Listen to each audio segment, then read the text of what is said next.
The VEEPSTAKES have started, folks, and they are getting serious. Politico is reporting that Trump's top aides have started a close-to-the-vest vetting process to narrow down a list of around a dozen lawmakers and Republican personalities.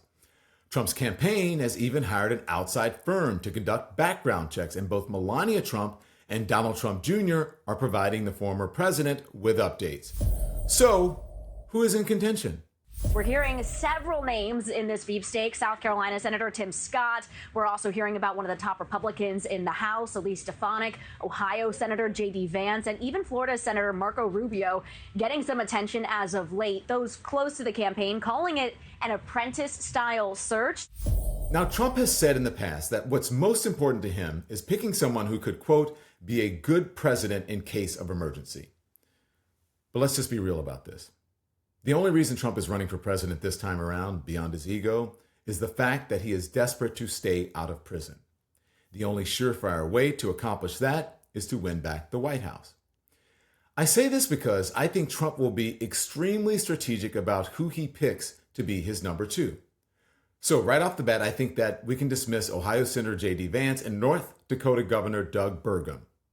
As much as the right claims to be against so-called identity politics, they practice it all the time. Trump knows that picking a white man does nothing to help expand his voter base. So Vance and Burgum, I'm sorry, gents, you're out of the running.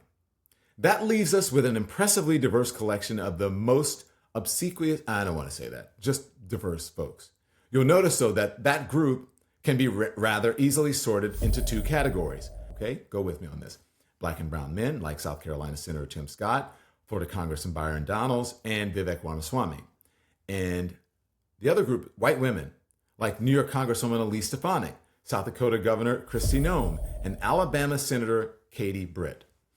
The core question for the Trump campaign is what presents a bigger problem for them? Ongoing outrage over the Dobbs decision and Trump's unpopularity with women, or the Democratic Party's longstanding advantage in appealing to racial minorities? If it is the former, Trump picks Stefanik or Noem. If it is the latter, Trump picks a Scott or a Donalds. I have been agonizing for this question for days, really weeks now. But I'm willing to go out on a limb and make a prediction for you, okay? Here it is. I think Trump will pick a black or brown man as VP. Why? Because I think many women have already made up their minds about Donald Trump. Whether it is the infamous Access Hollywood tape or it is the overturning of Roe v. Wade, reasons for the disdain for women have been around for years. And I don't see a VP Stefanik changing any of that.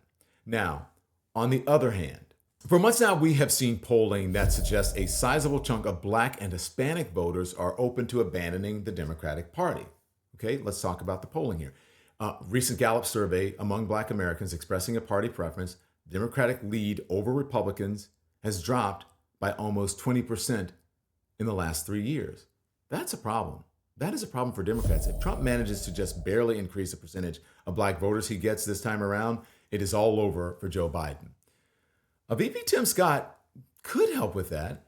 What is more, a VP Tim Scott could help Trump shore up moderate Republicans who are uncomfortable with Trump's glaring racism. He could give them permission to vote for the former president. So I guess, it would go like this. Trump can't be that much of a bigot if his vice president is a black man. Okay, we know it's BS, but I could see it working. And what's more, Tim Scott would be seen as an olive branch to the establishment wing of the GOP, a faction that has never really been in love with MAGA. So in my opinion, Scott is a top contender. He is the most likely apprentice. But, not so fast. There's also an underdog in the race, someone that we should not overlook or count out. Okay, Tulsi Gabbard. I know. Don, Tulsi Gabbard, really? She's not credible. She wants to be all things to all people. I know it reminds you of someone like Nikki Haley, right? Didn't work for her, but I want you to hear me out. She's a combat veteran. She is a woman of color. She is the first Hindu member of Congress, and she previously ran for president as a Democrat. So talk about a pick that would make headlines. Trump likes headlines, right? And talk about a vice president who could drastically expand the GOP's tent. That being said, I have to reiterate, there are some issues with her, right? She's tough to pin down. But hey, that has never stopped Trump from allying with someone before. Look at Rudy Giuliani. Look at Marjorie Taylor Greene. Look at the MyPillow guy. But what do you think? Do you agree with my prediction that Trump will pick Tim Scott?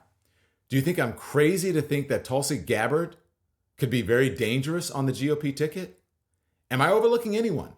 Do you think someone like Elise Stefanik or Sarah Huckabee Sanders deserves more scrutiny? Let me know what you think.